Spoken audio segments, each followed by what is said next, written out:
아이가 초등학교 저학년이었는데 요즘 아이들은 태블릿 PC로 각종 숙제나 공부를 하잖아요. 그래서 아내가 쓰고 있던 태블릿 PC를 아이 학습용으로 쓰게 한 거죠.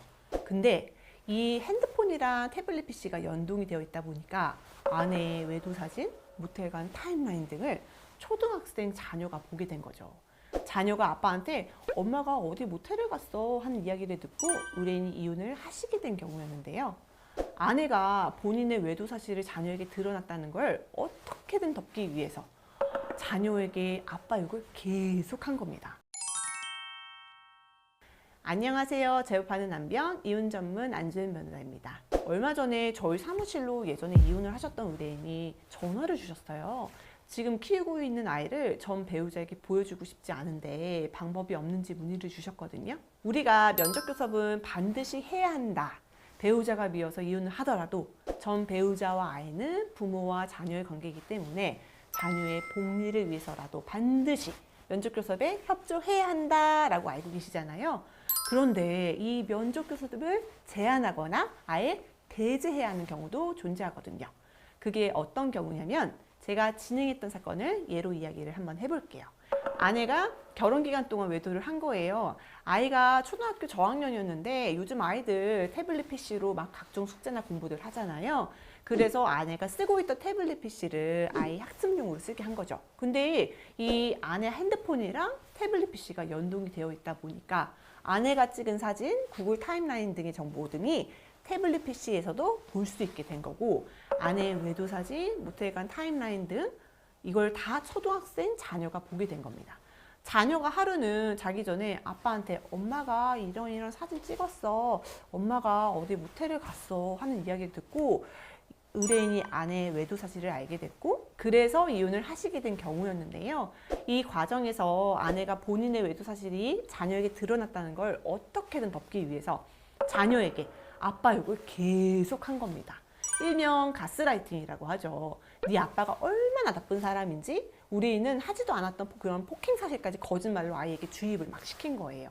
아빠뿐만이 아니라 그 아빠의 친척들, 가족들, 할머니, 할아버지, 고모 뭐 이렇게 아빠와 관련된 모든 사람들에 대한 거짓말도 아이에게 하면서 엄마가 한 잘못은 오히려 아무것도 아니다.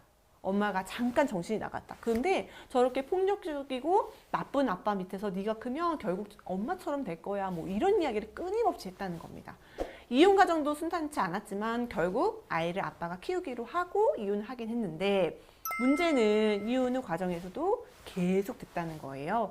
아이를 면접 교섭할 때마다 아빠에 대한 욕을 계속하고 아빠를 적대시할 것을 요구해와서 어린 아이가 면접 교섭을 하고 나면 밤에 그렇게 오줌을 싸고 막 열이 나고 이렇게 스트레스가 몸으로까지 나타나는 길을 계속 반복했던 거죠. 그래서 우리 의뢰인이 참다 못해 면접 교섭을 한동안 거부를 했고 아내가 면접 교섭에 대한 이행명령까지 법원에 신청하게 된 사건이었습니다. 면접 교섭권이란 게 자녀와 비양육권자가 서로 만나서 교류를 할 수 있는 권리를 말하는 건데요. 부모와 자녀의 친밀한 관계는 부모가 혼인 중일 때뿐만 아니라 이혼 등으로 자녀가 부모 중 일방의 양육 아래에 놓인 경우에도 지속될 수 있도록 보호할 필요가 있다라는 거라서 면접 교섭은 반드시 이행을 해야 돼요. 면접 교섭을 통해 자녀가 정서적으로 안정되고 원만하게 인격 발달이 될 수 있도록, 즉 자녀의 복리를 실현하는데 면접 교섭의 취지가 있는 겁니다. 그래서 상호 면접할 수 있는 권리이기 때문에 비양육자 부모의 권리이자 동시에 자녀의 권리이기도 합니다. 자, 자녀의 권리라는 것 때문에 만약 비양육권자와 자녀가 면접 교섭을 하는 상황에서 자녀가 원하지 않으면 면접 교섭을 할 수 없는 거 아니냐 이렇게 쉽게 생각할 수 있지만 자녀가 거부하는 상황 자체만으로는 면접 교섭을 아예 안 할 수는 없습니다. 다만 면접 교섭이 자녀의 복리에 반한다면 면접 교섭이 제한되거나 배제될 수는 있어요.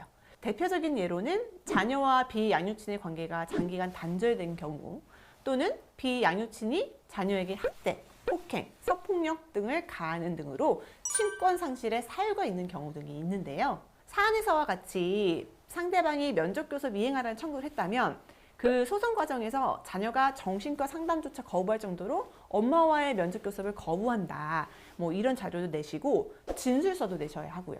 이혼 사건처럼 면접 교섭 이행명 사건에서도 가사 조사라는 걸 하게 되거든요.